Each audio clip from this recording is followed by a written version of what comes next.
For you created my inmost being. You knit me together in my mother's womb. I praise you because I am fearfully and wonderfully made. Your works are wonderful. I know that full well. My frame was not hidden from you when I was made in the secret place, when I was woven together in the depths of the earth. Your eyes saw my unformed body. All the days ordained for me were written in your book before one of them came to be. How precious to me are your thoughts, God. How vast is the sum of them.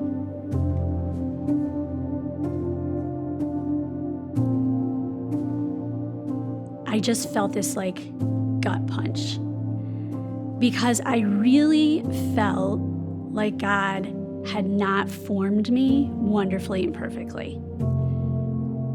I had trouble just with some self-image issues for years. People would comment on how skinny I was and how long and coltish my legs were, which was not a compliment to me. I did not feel like I just had grown into like a womanly shape, so to speak. And then I felt like my body did not really behave like it should in my early 30s. Like I had struggled with infertility. I had a pregnancy that was not all roses and sunshine, a rough delivery. I had trouble nursing my kids. Just did not feel like my body was doing what it was supposed to. I was sick for a whole year after I gave birth. And so I just did not feel like God had, formed me properly, so to speak. And so for that year, he kept bringing me back to that verse. And so I knew that he wanted me to sit in it. And so it felt like every time I opened my Bible, that's probably not true, but it felt like every single time I opened my Bible, I was reading that verse. And I was journaling about it, or God was revealing something to me about how I was fearfully and wonderfully made. And I was taking notes furiously about it so that I would remember. Because the truth is no matter how much time I spent in that psalm, I did not feel those verses in my heart still.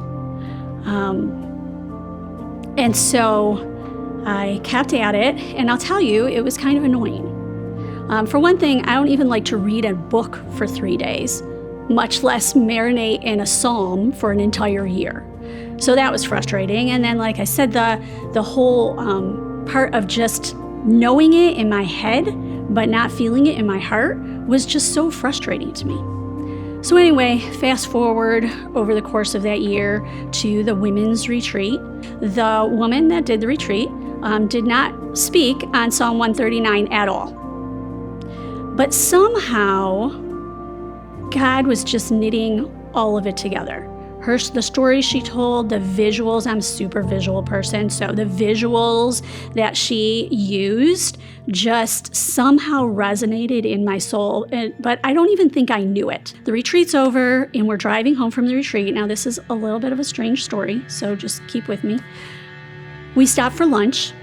At some point while we were at lunch in some random restaurant between Toledo and home, I went into the restroom, and I was washing my hands, and I looked in the mirror, and it was like I was looking at a different person. I remember having this thought that is a woman looking back at me and not a little girl. And I think for all that time, I just felt so much girl as opposed to woman. And I looked in the mirror, and I had this instantaneous thought. And I walked out of that restroom a changed person. And what I realized when I processed through that was that God had used the psalm over the course of the year to weave a whole new truth in my heart that no amount of note-taking, no amount of journaling, not that those things weren't good, was gonna get into my heart. And from that day forward, I haven't needed to go back and look at any journal notes. I haven't needed anything because the truth of who I really am and how God really formed me became part of the makeup of my heart and soul. And so every time I read that psalm, and even when I look in the mirror, and even when I still don't like parts of me, I know the truth that I am fearfully and wonderfully made.